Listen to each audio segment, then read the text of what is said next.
है ना, नई शिक्षा नीति 2021 के लिए गठित हुई है। इसके लिए मैं बच्चों को, उनके पालकों के लिए धन्यवाद देना चाहूंगा। सभी को पता है ना अपन क्यों एकत्रित हुए हैं यहाँ पे।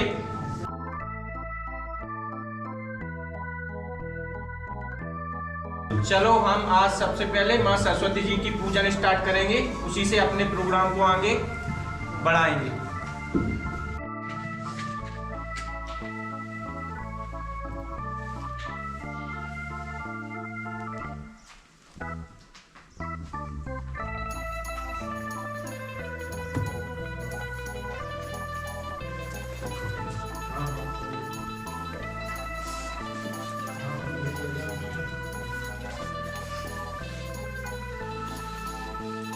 अपने अपने स्थान पर बैठे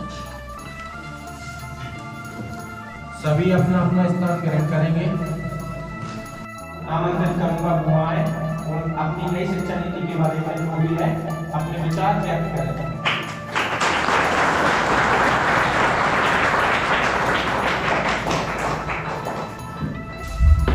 राष्ट्रीय शिक्षा नीति 2020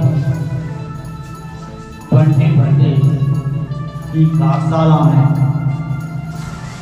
हमारे विद्यालय परिवार के समस्त शिक्षक साथी एवं पिपनौदा प्राइमरी स्कूल से प्रतिनिधित्व कर रहे हैं श्री राजकुमार यादव जी,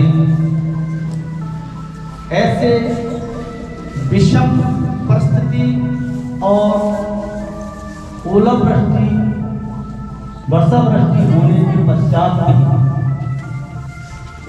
गांव के ऐसे सदस्य जिनको वास्तव में इस समय खेद हो रहा होगा, वो इस कार्यशाला में उपस्थित हुए। मैं उनका भी हार्दिक अभिनंदन करता हूँ, स्वागत करता हूँ। प्यारे छात्र छात्राओं, आज विद्यालय नहीं लग रहा है, परंतु इस कार्यशाला के नाम से हमारे विद्यालय में जो छात्र उपस्थित हुए हौसला अफजाई करने के लिए उनकी यहाँ उपस्थिति बहुत ही अच्छी प्रदर्शित हो रही है। इसके लिए उनको भी बहुत बहुत शाबाश।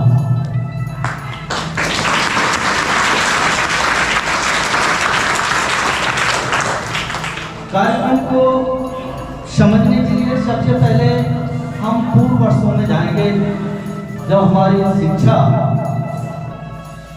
पहले गुरुकुल में चलती थी, उसके पहले कुछ विशेष लोगों को ही शिक्षा दी जाती थी। इसके पश्चात जब यहाँ अंग्रेज आए तो उनकी जो शिक्षा नीति थी उसके अंदर कुछ स्कूल खुले और उसमें जिन लोगों को रुचि होती थी वो शिक्षा में जाते थे, जिनको रुचि नहीं है वो शिक्षा नहीं लेते थे। उस पद्धति के भारत स्वतंत्र हुआ 1947 में। 1947 से पूर्व की शिक्षा नीति मैकाले शिक्षा पद्धति कहलाती थी। मैकाले ने जो शिक्षा बनाई थी, शिक्षा नीति बनाई थी, उस नीति के अंतर्गत शिक्षा दी जाती है। 1950 से भारतीय संविधान लागू हुआ। हमारा जब संविधान लागू हुआ तो संविधान के अनुच्छेद 21 का के अंतर्गत निःशुल्क एवं अनिवार्य शिक्षा एवं इसका चौथा भाग जो अनुच्छेद 37 से 51 तक है, उनमें नीति निर्देशक तत्व दिए गए हैं। उन तत्वों में भी शिक्षा की अनिवार्यता बताई गई, परंतु दुर्भाग्य की बात है कि वो शिक्षा नीति अभी तक लागू नहीं कर पाए। 1952 में लक्ष्मण स्वामी मुरलिया उनकी अध्यक्षता में एक कमेटी बनी और शिक्षा नीति पर कार्य शुरू हुआ, परंतु उनकी सिफारिश आते आते पुरानी हो गई। फिर दौलत सिंह कोठारी की एक समिति बनी 1964। उनकी रिपोर्ट के आधार पर, दौलत सिंह कोठारी की रिपोर्ट के आधार पर 1968 में एक शिक्षा नीति बनाई। उस शिक्षा नीति के अंतर्गत ऐसा महसूस किया गया कि हमारे युवाओं को हमारे देश के ऐसे युवा हैं, उनका चरित्र अच्छा होना चाहिए, धैर्यवान होना चाहिए और उनको रोजगार मिलना चाहिए। ऐसी शिक्षा नीति के अंतर्गत उस पर बल दिया गया। और 1968 के पश्चात उस समय तत्कालीन प्रधानमंत्री श्रीमती इंदिरा गांधी हुआ करती थी, उनके नेतृत्व में शिक्षा नीति चली और 1986 में फिर एक शिक्षा नीति की जरूरत पड़ी। तत्कालीन प्रधानमंत्री स्वर्गीय श्री राजीव गांधी, उन्होंने ऐसा महसूस किया कि हमारे युवाओं को एक अलग शिक्षा नीति बनना चाहिए, क्योंकि शिक्षा की वास्तव में जरूरत होती है समाज में। ऐसी शिक्षा नीति उन्होंने 10+2 पद्धति वाली शिक्षा नीति प्रारंभ की, जिसमें कुछ युवा अपना चयन कक्षा 10 वर्ष के बाद, कक्षा 10 पास करने के बाद कर लेते थे, जिसमें डॉक्टर इंजीनियर बनते थे, कुछ इस तरीके के थे जो आर्ट्स ले लेते थे। आगे चल के स्कूली शिक्षा कक्षा 12वीं तक का एक शेड्यूल था। 1952 में 1990 में इस शिक्षा नीति पर भी समीक्षा होने लगी और समीक्षा में राममूर्ति आयोग के अध्यक्ष बने और उन्होंने सिफारिश की। इसके बाद 1993 में यशपाल कमेटी आई। यशपाल कमेटी की सिफारिशों के आधार पर कुछ संशोधन किया गया और संशोधन के पश्चात वह शिक्षा नीति लागू करी। उस शिक्षा नीति को बदलने के लिए बीच बीच में कई बार मुद्दा उठे। उसके बीच में 1909 में हमारी एक अधिनियम बना, right to education. Right to education एक अधिनियम बना, सभी के लिए शिक्षा निःशुल्क एवं अनिवार्य शिक्षा कर दी गई 6 से 14 वर्ष के बच्चों के। यह शिक्षा नीति जब हमारी लागू हुई तो बच्चों को निःशुल्क शिक्षा मिलने लगी। इसमें भी बहुत सारी समस्याएं दिखी, बहुत सारी समस्याएं सामने दिखी, तो उन पर भी चर्चा हुई। वो चर्चा होने के पश्चात 2017 में अंतरिक्ष वैज्ञानिक जो के कस्तूरी रंगन की अध्यक्षता में एक कमेटी बनी और उस कमेटी के अंतर्गत हमारी शिक्षा नीति की सिफारिशें लागू की गई और उस पर ड्राफ्ट आए, चर्चा की गई, विभिन्न शिक्षाविदों की सलाह ली गई। फिर 2020 में 29 जुलाई 2020 को हमारी नई शिक्षा नीति की घोषणा। परंतु यह शिक्षा नीति लागू होती उसके पहले बीमारियों ने ऐसा परेशान किया जो पूरे विश्व को हिला दिया, कोरोना जैसी महामारी ने, और यह शिक्षा नीति लागू नहीं हो पाई। उसके पश्चात इस शिक्षा नीति पर जो ड्राफ्ट चाहिए था, जो सभी जगह से इसकी अनुशंसा होना थी, सभी जगह से इस पर चर्चा होना थी, वो नहीं हो पाई।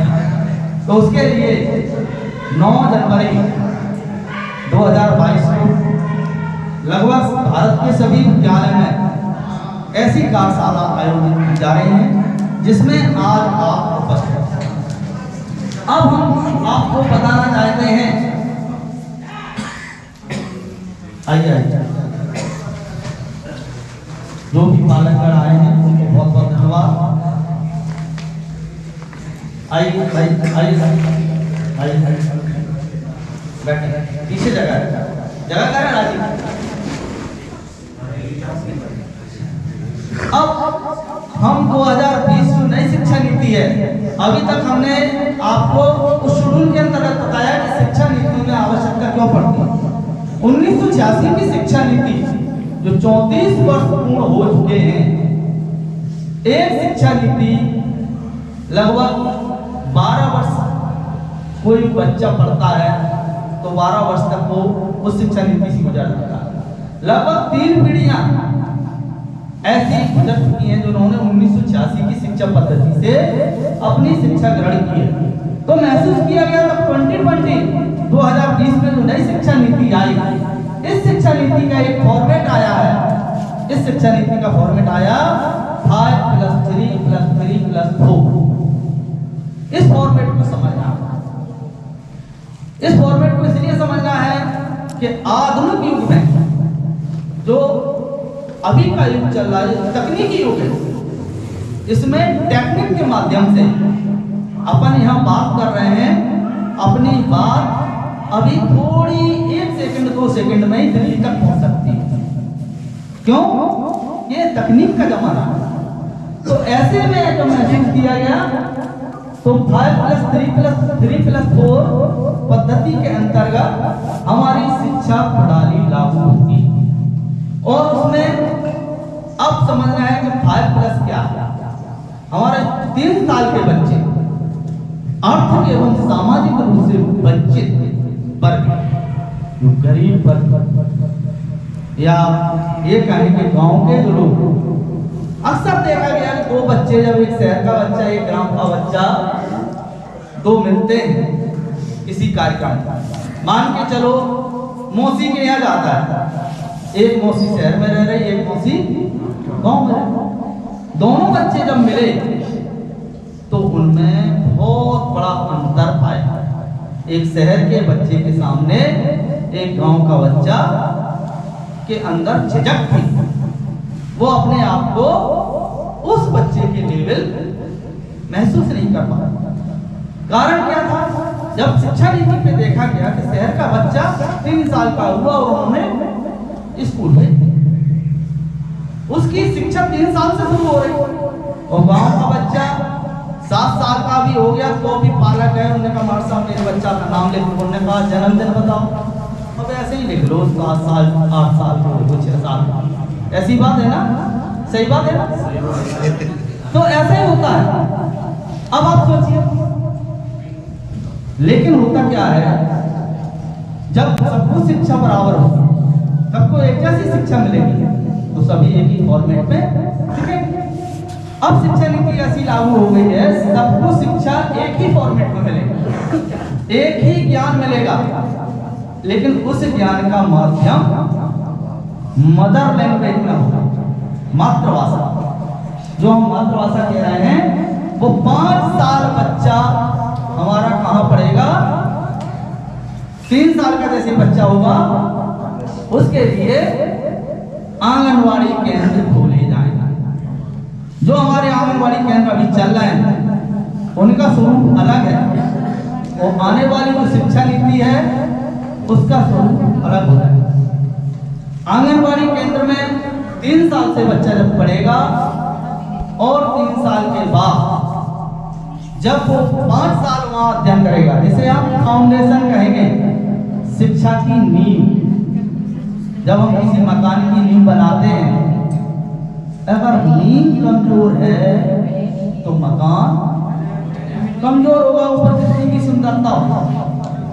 यदि नींव मजबूत है तो मकान बहुत मजबूत होगा, ऊपर चाहे सुंदरता भले ही ना हो, लेकिन उसकी जो बिल्डिंग है वो लंबे समय तक चलेगी। तो बच्चे की नींव मजबूत करने के लिए उसको कहाँ भेज रहे हैं अपन? आंगनवाड़ी केंद्र या प्री प्राइमरी स्कूल बोले जाएंगे, या प्ले स्कूल खुलेंगे। प्ले स्कूल जहाँ खेल खेल में शिक्षा दी जाए, वहां शिक्षा का स्वरूप कैसा होगा? 3 साल बच्चा आंगनवाड़ी का पढ़ेगा और 2 साल कक्षा 1 कक्षा 2 जे उसको वहां पढ़ाई जाएगी प्राइमरी स्कूल। तो 5 साल का जो स्वरूप है नई शिक्षा नीति में, वो बच्चा वहां क्या क्या पढ़ेगा, उसकी शिक्षा कैसी होगी? उसकी शिक्षा होगी लचीली, बहुआयामी, बहुस्तरीय, खेल खेल में गतिविधि आधारित, इस तरीके की शिक्षा बच्चे को दी जाएगी, जिसमें बच्चा क्या सीखेगा? बच्चा वहां सीखेगा गिनती सीखेगा, रंग पहचानना सीखेगा, बच्चा अक्षर पहचानना सीखेगा, और बच्चा कलर करना सीखेगा, पेंटिंग करना सीखेगा, चित्रकला सीखेगा, नाटक सीखेगा अपनी भाषा में, वो बहुत कुछ वहाँ सीख जाएगा। उसको उसी की भाषा में उसको सिखाना। 3 साल के बाद उसकी प्राइमरी कक्षा जब चालू होगी, कक्षा 1 भी उसको वहीं पढ़ाया जाए। इस तरीके से 5 साल उसको उन आंगनबाड़ी में पढ़ाया जाए जहाँ पर प्रशिक्षित शिक्षक होंगे। वहाँ शिक्षकों की नियुक्ति की जाएगी और उन शिक्षकों की नियुक्ति इस तरीके से की जाएगी, जो भी शिक्षक होंगे वे शिक्षक ऐसे होंगे कि जो उस बच्चे को रटंत शिक्षा न दे करके व्यवहारिक शिक्षा और उसका जो ज्ञान होगा, प्रयोगात्मक ज्ञान होगा, अनुभवी ज्ञान होगा। बच्चा जैसे 5 कंकड़ हमने यहाँ पर रखा, वो 5 कंकड़ में से 2 कंकड़ उठा के उस टेबल पे रख दिया, तो वो कहेगा कि मेरे यहाँ 5 कंकड़ रखे थे, 2 नहीं है, तो कितने बचे? 3। बच्चा सीख गया। अभी अपन सिखाते थे कि 5 में से 2 गए तो कितने बचे? 3।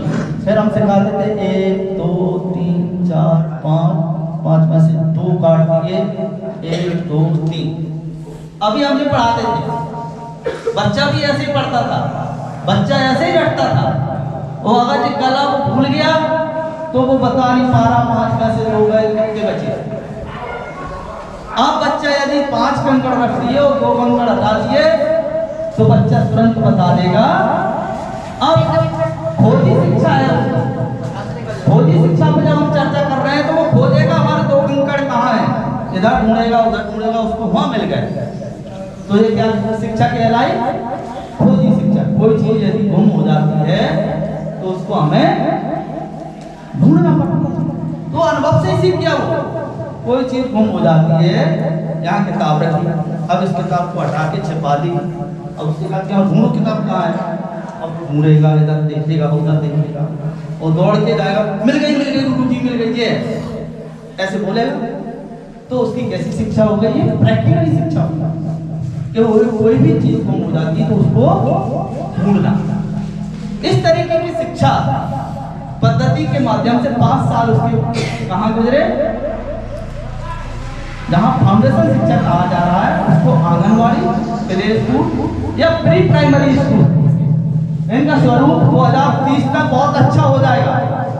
नई शिक्षा नीति में ऐसा दिया है कि 2030 तक इनका स्वरूप बहुत अच्छा होगा।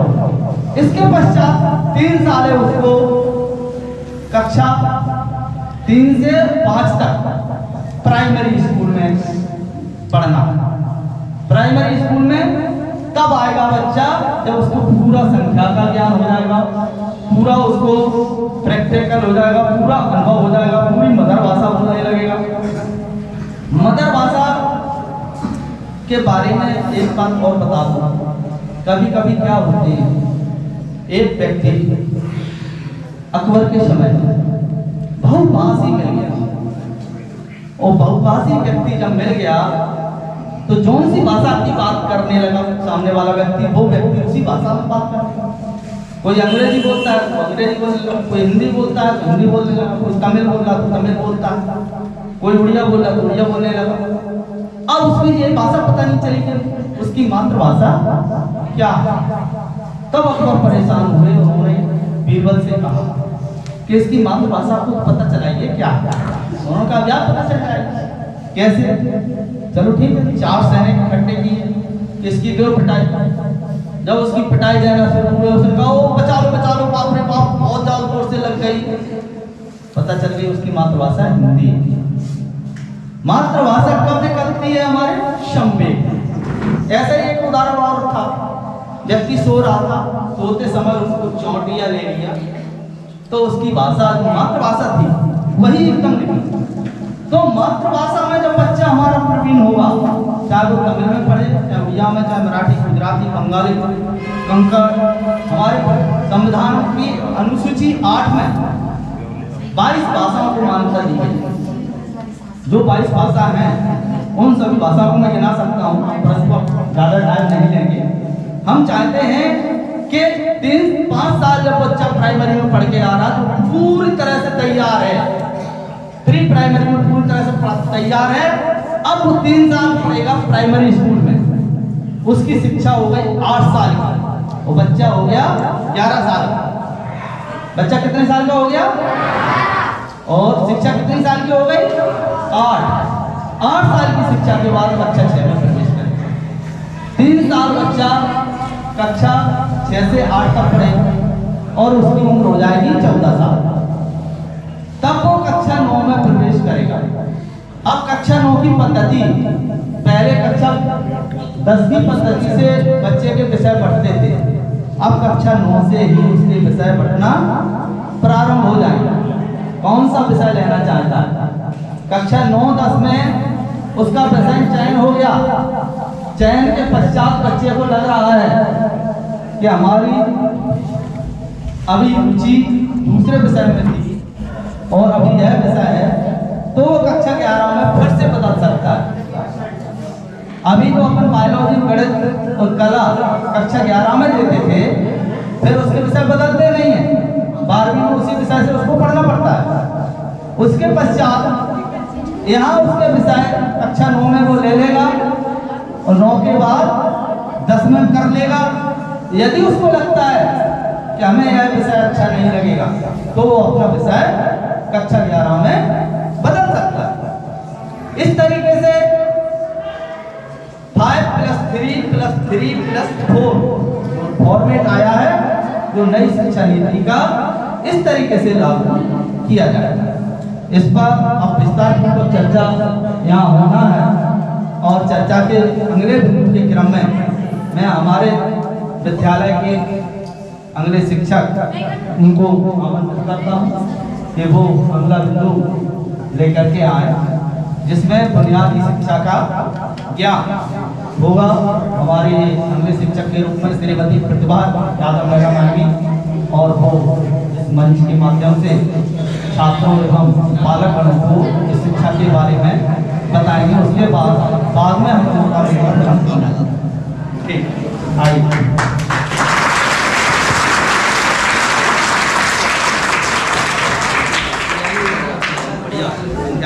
सम्मानीय आचार्य महोदय, समस्त शिक्षकगण और अतिथिगण, समस्त पेरेंट्स और प्यारे छात्रों, मुझे बहुत खुशी हो रही है कि रविवार के दिन भी आप सब भारी संख्या में इकट्ठे होकर इस प्रोग्राम को सफल बनाने में आपने बहुत सहायता की, इसके लिए बहुत बहुत धन्यवाद।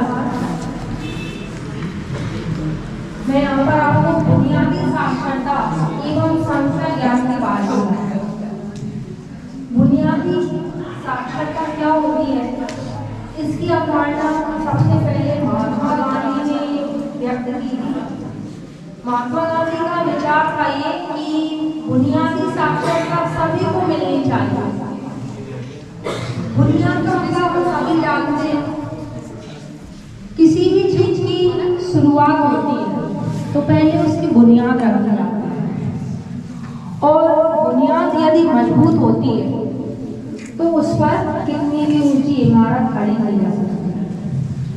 तो हमारी जो शिक्षा प्रणाली है वो कुछ कमजोर महसूस की गई और नई शिक्षा नीति बनाई गई, राष्ट्रीय शिक्षा नीति 2020।